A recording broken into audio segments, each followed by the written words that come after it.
Story 1. You could go visit the flight deck of an airliner just by asking. I was a teenager flying to Australia in late August 2001, when the flight attendant asked if I would like to visit the cockpit. I politely declined, saying I was very tired and would take a look when I flew back in a couple of weeks. Funnily enough, they weren't as keen a fortnight later. Story 2. Your friends and relatives could go all the way to your airplane gate with you to say goodbye. You could bring all the shampoo and deodorant you wanted in your carry-on. You didn't have to take your shoes off or undergo a body scan. Also, Middle Eastern people were treated slightly better. Story 3. The year 2001, before September 11th, had a calm, almost aimless sense of, all right, we have entered the new millennium, so what comes next? Then September 11th happened, and it answered that question in a profound way. In the months leading up to it, we were still figuring out the tone for the year, the decade, the century, and even the millennium. Our attention was on smaller, everyday concerns, things that, after September 11th, suddenly felt insignificant by comparison. Story 4. Better. For all the reasons stated. Plus, in my job as an aircraft mechanic at a rural maintenance base on an old Air Force base, we pretty much ran amok around the place. Want to race your motorcycle up and down a taxiway at break time? Just don't wreck it and be back to work on time. Airplane parked at the entrance to the runway, getting ready to take off and surrounded by our personal vehicles, as we were there doing last-minute things. Snowmobile races next to the maintenance ramp? Sure. Invite your extended family out to park along the runway to watch a 747 take off? No problem. The only rule we followed at the airport at that time was pretty much to stay off the active runway. Then came September 11th. Within a year, fences went up, restricted access gates, all that stuff. Much less fun. Probably safer, but less fun. Story 5. People didn't wear their politics like a sports team. I worked at Best Buy for 8 years, and I couldn't tell you who any of my more than 100 coworkers voted for. Back then, Best Buy actually had more than 100 employees. We also had a lot of water cooler conversations about television shows. When everything wasn't streaming, we would all watch a television show and discuss it the next day or week. Story 6. The History Channel had historical programming. Discovery Channel programs presented a possibility of discovering something, and on the Learning Channel, you could learn something. Story 7. We had a sense of positivity and hope for the future. Politics and the news weren't so hate-filled. People were heavily invested in beanbag plush animals. Christians were afraid of Marilyn Manson and Pokemon. But in all seriousness, there was less security at every event you went to. Nobody was ever thinking about terrorist attacks or mass shootings. Story 8. There was a period of time between the fall of the Eastern Bloc and the September 11th attacks that was full of hope. Humanity had woken up from that darkness and was ready to move forward. Little did I know then that this period would be the small exception in my life and that fear and darkness would be the norm. Story 9. There seemed to be a strong sense the system was working, and the government had a handle on issues. Fast forward to today, and I live day to day, paycheck to paycheck, hoping no one in my family gets sick or injured and puts us underwater financially. The world in general is broken, paranoia among countries, tensions are at an all-time high, and trust in any figurehead or government is at an all-time low during my lifetime. The future seems like it's waiting on some inclement event to happen before it can move towards something. Story 10. The 1990s had books about the end of history, where they predicted perpetual prosperity without disruption, with all countries working toward the mutual benefit of all. It seemed possible at the time. That underlines the mental shift since then. Story 11.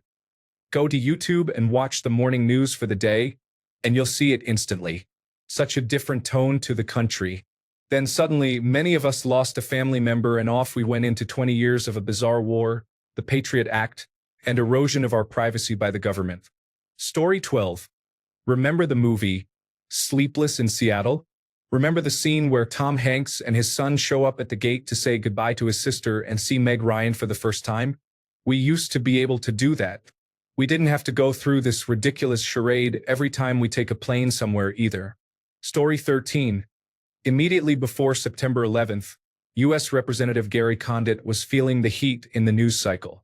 He had been having an affair with an intern, Chandra Levy, who had been murdered. September 11th garnered so much attention that Chandra Levy fell out of the news cycle and people stopped focusing on Condit. I assume he's at least partially grateful for September 11th. Story 14. Before September 11th, we were still riding the wave of hope from the fall of the Soviet Union and the end of the Cold War. We had spent ages dealing with the possibility of nuclear annihilation, and it seemed like things were going to be okay. The year 2000 was a non-event, and the future looked bright. Aside from the damage that September 11th did to the United States, which was essentially a fatal blow to the country, it really is disheartening to have the old anxiety over the possibility of nuclear war back. That was no way to spend my childhood, and yet here it is again in my 40s. Story 15. For like 20 years, it was drilled into my head that if your plane ever gets hijacked, don't panic and just cooperate. If you fight the hijackers, you will put everybody at risk. This will never happen with a passenger jet again. Story 16. I don't remember a ton. I was in high school, but you know your whole life revolves around getting woken up, driven to school, then to basketball, then home, and repeat. There's not that much to it. So I can't say, oh, Canada was so much nicer, or anything really. What I can say is I went with my dad for Take Your Kid to Work Day in 9th grade. I graduated in 2003, so probably 2000, maybe 1999. He worked at the airport. We walked up to the security checkpoint. The security guy looked at my dad and his airport ID, said hi, looked at me. Dad said, "This is my kid, he's coming to work with me today." Security guy said okay. Dad punched in a 4-digit code, and that was it. I could have gone anywhere, done anything, messed with anything. I work at that same airport now and have since around 2007 or so. When I first started working to get airside, all I had to do was show my ID to that same security guard. Sitting at the same door for 8 hours every day for years, point being, most of them weren't looking too hard. Then swipe my ID, no more code. And I'm in. Now, the government still has to approve me for that access, so there is a level of trust already built in. But today, I have to step on a mat or press a button. Green means go. Red means I get searched just like you or anyone else. I'm allowed to bring liquids in, but they swab the bottles and my hands for bomb residue or something. If I set off the metal detector, I don't, because I'd be getting pat-downs every day. Then I get a pat-down. If the bomb alarm goes off, which it does probably once a year for me, then a manager has to show up, I get patted down, they go through my bag, they ask some pretty benign questions, but it's a whole thing and it's always coincidental, like my hand sanitizer has some chemical that sets it off or whatever. I also have to be basically in uniform. I once forgot my keys in my locker. I had just flown home and realized that they wouldn't let me in because I wasn't there in a work capacity. They see what I'm wearing, what I'm carrying, and make a judgment call. So I had to phone a friend who was working to get my keys. Anyway, that's step 1. Step 2 is I step inside this thing called a man trap. It's basically a penalty box and only one door will open, either the door to work or the door back to the public area. To get the door to work to open, I have to scan my eyes or my fingerprint along with my ID. So there are multiple layers just to get into work. No door at the airport will open without swiping an eligible ID or an alarm going off. Not all airports adopted these practices right away. Different states, provinces, and countries have different rules. I remember sitting up against a wall in Dulles, maybe around 2010, and seeing guys just type in a 4-digit code to go outside. Those codes are for everyone. I could have watched one guy type it in and just done it right after him. Everyone at my airport knows the codes to go from the bridge to the ramp, so there are still some weaknesses that they're kind of okay with. Also, lower-level airports have different security requirements. I went to work at a couple of other Canadian airports, and one granted me full access to the whole place after just seeing my driver's license and my airport ID. They said something like, "You have A-level clearance, we're a C airport, your pass will work just by swiping, you're good." Another A-level airport, or whatever the exact designation was, I think it was an ABC thing though, gave me access after a few minutes of tapping away at her computer. She asked how long I was going to be there. The boss said, give him 2 months. Tap, tap, tap, all access. Another A-level airport never gave me access, my pass never worked. I had to be escorted around everywhere. A lot of the security measures are legitimate and important. Some of them feel a little arbitrary and unnecessary. But hey, if any of them stop one plane from going down, it's a small price to pay to not be able to bring your coffee in as a passenger, right? Story 17, we had 24-hour fast food, people believed in vaccines, social media was non-existent, and you could find housing more easily than today. If someone claimed they believed in a flat earth, they would be appropriately ridiculed. Story 18, the government did not monitor your phone calls. You could rent a local post office box without two forms of identification, and that information did not go into a national security agency database. You could get a library card without government interference. The government did not collect information on all its citizens. And we were not in a war with Iraq, a country that had nothing to do with the September 11th attacks. Story 19. A lot of my friends were alive. Then the September 11th attacks happened, we grew up, and they went and died in a senseless war. Just for context, I was in elementary school when the September 11th attacks happened and graduated in 2008 to 2009. So I just want to emphasize that not only was it a senseless war, it was a senseless war that friends and family died in for over 2 decades. I hate that the September 11th attacks happened, but our government lied to us about the rest. And many of us here lost way too many friends at a young age. So while I appreciate the upvotes, that part right there is the most important. Story 20. I think before September 11th, people saw the rest of the world as a strange, far-off, isolated place that you heard about but hardly knew anything about. Especially as an American, these far-off places were just a different culture that you would probably never interact with closely. Then America started getting exposed to Middle Eastern culture from 24/7 news cycles. There was advocacy for treating fellow Americans with respect despite rumors and stereotypes. But you also saw racism and Islamophobia. There was massive exposure to the concept that everything wasn't just about America, and people were willing to go to great lengths for a cause that Americans dismissed as being on the other side of the world, thinking it could never affect them. Also, people wondered, why are gas prices going up? Story 21.